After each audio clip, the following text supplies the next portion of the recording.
All right, we're here in the rainforest of North Texas in the jungle, and Brian is sitting in the back of a vehicle like he's overlanding or something. What are you doing over there? That's right, because this month we are sponsored by Scotty. They make these super cool, easy to build, easy to camp and take with you grills. These are great for overlanding, these are great for camping and hiking, and we love our overlanding, so that's why we care about it. This thing can be used with wood, charcoal, or gas. Has a line right here, uses the tank as small as this. It can be put together in 2 minutes, and within 15 minutes of use, it's cool enough to take it apart and put it in its temperature-resistant bag, and you can be on your way. If you'd like to win one for yourself, all you have to do is subscribe to Texas Truck Channel and comment on any video in the month of June, and we'll draw it at the end.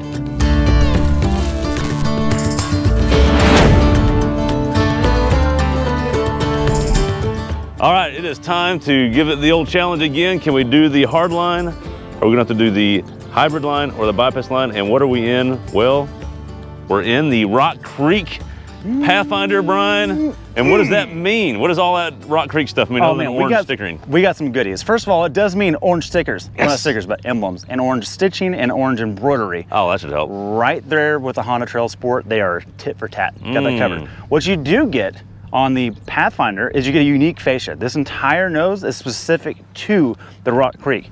And that gives you fog lights down here. They kind of remind me of like an old Xterra fog light. Not over there. Down here. Yeah, down here. Sorry, those are just fakers over there. Don't worry about those guys. In the middle. And I was following you a minute ago and you went through some puddles, and I cannot imagine a cooler looking crossover right now. It just, I don't know what the deal is. We're just meshing with this thing hardcore right now. It's really good. You do have the 360 camera straight off the Pro 4X or Pro X Frontiers. It's the exact same system, and it works exactly as you would expect. Kind of poor resolution, but gets the job done for sure. No question about it. You also have these three little guys right here that are painted silver, which I promise you. They're like nostrils. Yeah, they're like nostrils that go to nowhere, and I promise you in 10 years in a junkyard, these will be like, you know, flaking away or something. I just don't have faith. Maybe stock up on those to sell later. Yeah, buy some of those. But you get the updated nose of the Nissan. We've already covered that in the review. I think it looks really good. Come around here, let's talk about mechanics. You have a 265/60 Toyo open country. Wait, are those open country AT3s? Yes. What? Actual all-terrains. These are not some, you know, soft road or tire. This is an actual all-terrain. Like I've seen people throw these on Raptors. Triple snow peak. I mean, that's legit. It's legit. It's got fake sidewall, you know, texture. It's got everything you need, right? And more importantly, Craig, it's a 265/60/18, which means you have all this beef right here. You could actually air down. We don't air down in our testing because we want them all to be as they come, all of them to be completely consistent, but you could, and look how much balloon we're already getting right there. So that means one of two things, Craig. We either have a flat and don't know it, or these things are doing their job really well. Well, the Brolocks are keeping them on. Well, that's the next step. I've had multiple people complain about these Brolocks or faux locks. I'm here to tell you, this does not have bead locks. I'm also here to tell you, any discount tire, all-terrain looking wheel is gonna have that crap on it. Get over it. It does look pretty good. I'm okay with it. The machine look, I understand it's not for everyone, but I'm okay with it. I like that it's not just solid black. It gives you some kind of dimension and texture. More importantly, and we found this out on a recent trip, Craig, this black cladding right here, that will save your paint more than you even realize against brush and pinstriping and that kind of stuff. Bring it down. We've got dimensional logos. Yes. Most important thing. Further down. And orange. You're right, and orange. And we have the black cladding here. This actually functions. It'll actually deflect things off the road away from your nice pearl metallic paint. Roof rack, Craig. Oh, yeah. Rated for 220 pounds at highway speed, which means static rooftop tent will absolutely work on this. They won't tell you that in the brochure, but we're telling you it will. Also, this thing is silent. Yeah, it should make noise, but it doesn't. It should make noise. It's like the quietest roof rack. Like the Foreigners make noise, and their big basket. This thing is completely quiet. They got that figured out, and they've got some aero pads on the front of this thing that's probably diffusing a little bit. Out back, same wheel, but there's an optical trick. If you kind of get right there, I want to show the viewers real quick. This body line goes all the way to right here. Oh, that's got some good ground clearance, right? Well, it does. But look at the paint line. It tapers up. It gives you this optical that it's got a ton of departure angle. Maybe the departure's not as much as we thought. Maybe not, but on this test, it does not matter. This hill is all about approach, first of all, and then break over. Predictions? Predictions, I think it's gonna be very similar to Trail Sport. Do you? I do. Okay, I think on approach angle, I think it's gonna be very similar because it does have a bespoke fascia, even though it's not really much better than like the Platinum trim. But I don't think it has the trick rear diff to just walk itself up there. It doesn't have a mechanical traction advantage, except that the tires grip better. So maybe that'll work, I don't know. Let's show them the drive modes inside. Oh yes.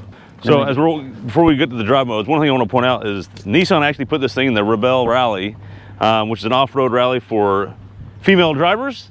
Yeah. And they basically didn't do anything different to the Rock Creek edition. They took it to Rock Creek and they just drove it out there. Yeah. You don't want to know what the one mod was? Huh. KO2s. Oh, really? So they didn't run these Toyotas? They didn't run these. They ran KO2s for a little more aggressiveness. I'll be honest with you, the KO2 I think would have better highway manners too. I agree. That's just, we just driven them enough. We know that these in the mild moisture, ABS goes crazy with these. Yep. It's kind of fun when it does that. One more thing I want to point out, I forgot to mention, it rides 5/8 inch higher. Does it? 5/8. Yeah, 5/8 inch. Yeah, that's a lot. Yeah, it does have its own shock and spring. It's not shared with any other trim of the Pathfinder. But it's not like a Bill Stein or anything like that. Right, it's not a branded experience. It's not Fox or Bill Shine or Live Valve or anything like that. Okay. They're static, they're not adjustable, but let's see what they do. All right, Brian, starting up, rolling the window down here to show us all these lovely drive modes. What are some of these goodies, Brian? All right. Do we get additional drive modes we don't get in other Pathfinders? You know, I'm not 100% sure, but I don't remember the mud and ruts in the Platinum. We had snow and we had, I don't know if we had sand either, but here's your drive mode controller. You also have hill descent control. I have tested that, works great. Maintains the right speed. It's not adjustable, but it is consistent. And one of my favorite things is, see that little indicator right there? Mm-hmm. Every other brand can't seem to make a drive mode selector that is so intuitive like this. It seems simple, but a lot, like Ford in particular, screws that up every time. All right, we can go through drive modes. You've got auto, which is your standard. You've got snow, mud and rut, and sand. Come back around, you've got eco and sport and tow. I think for this, we're gonna do mud and rut, even though it's not really what we have. We kind of got loose rock. That's the closest thing. But you do have the 360 camera, which is a part of this package, and it gives you wheels. So you can see the right wheel right there. And I don't think it shows you the left wheel. It's just the right wheel. I don't see any way to adjust that. The camera button? No, it's the camera button. Oh, there we go. Now you've got a 360 camera. That's the one I was looking for right there. And there's a mod button here, as if you could. I don't think you can. Yeah, well, that's it. That's the camera. You do have the right passenger wheel for some reason, but not the left. I don't quite understand that. But you do have the overhead, which is also helpful. So, all right. So we're just going to go mud ruts and see what it does. That's about the only goodie we got. Yeah, you can't turn traction off or anything. So that's going to be it. And I'm going to go for the main line. You've got to watch the nose for me. I can't see it at all. So. Okay, yeah. So we're going to give it a go. Much like the Trail Sport, that nose is going to come into play more than anything else. And in addition, like Brian said, the torque vectoring rear end could come into play as well. We don't have that goodie here, so curious to see how much that hurts or helps it, but these awesome tires may help it overcome all that. So let's see. All right, slowly creeping up here. I'm gonna spot him even though he can see on his camera what's going on. No wheel slippage yet. Getting to the thing. Okay, so far we're close, but we've actually got some clearance. If we can step up, we might make it. The problem that might happen is we might fall into this little rut here. So far you're clear, but let's see. Okay. Stop. Okay, and there's a problem. If we go any further, we're just gonna rip the front off. Okay, do you wanna try the modified hybrid, not a full hybrid line, but kind of like the Honda did? Yeah. And we're backing off. Yep, good, good. Okay. So that didn't work because we just don't have the nose clearance. We would have to do some trimming there. It's not our car. We don't want to mess it up. So what we're going to do instead is we're going to try to help walk it up so it can get the nose up and over. So let's see what happens there with the traction. Okay, traction's starting to spin. We're getting grip with the tires though. It's probably got it floored. I think we're going to get it. Is the nose clear? Yeah, clear. Uh-oh. Hey, I think we're catching the breakover over here. No. Oh, yeah, you are. Okay, so we don't have a skid plate on this like the Honda Trail Sport does, which is something that I would be willing to skid up here. Can you get a look at that? I don't know if it's going to be, if it has any protection down there.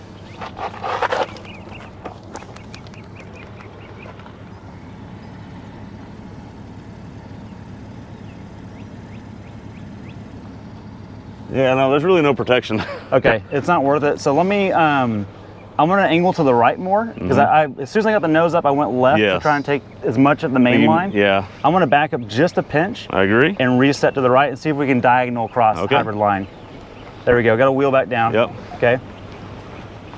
I'm gonna try just keeping the wheels diagonal.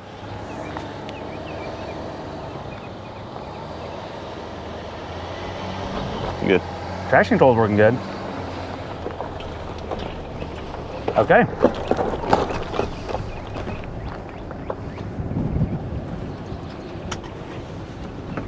Okay. All right, Brian, so I think what we've got there, curious your thoughts are, but I'm going to go with, obviously we had breakover and approach issues. Right. We don't have the skid plates to help us out. Right, we had to modify the line. Didn't have the torque vectoring, but those tires, there was not a lot of spinning or drama there. They made up for it. So from the driver's seat, I couldn't feel it moving power in the back at all. I felt it just going, oops, and it couldn't do anything about it. So it was doing brake application for the wheel it was spinning, and it did work. I never gave more than half throttle.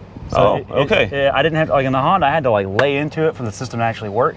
So it did just modulate up. Yeah, it just did its thing.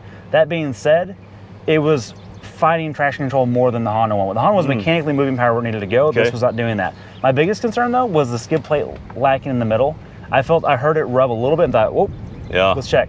So it begs a question to me. I wonder how good this would be on KO2s and some skids. Yeah, me too. I think the tires actually did pretty good. They didn't spin that much. They made up for a lot of lost ground not having a mechanical locker in the rear or mechanical rear drift. Interesting. I think it's a pass. Yeah. For a crossover, I think it's a pass.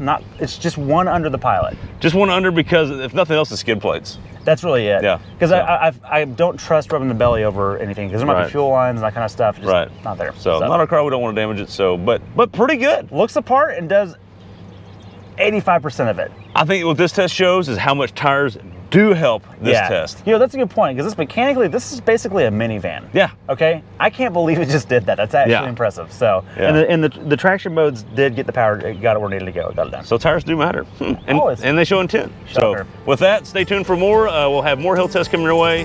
Many after this one, and let's see how good they do. We got more crossovers. We got more trucks. It's gonna be some fun. Let's go on right now. See you later.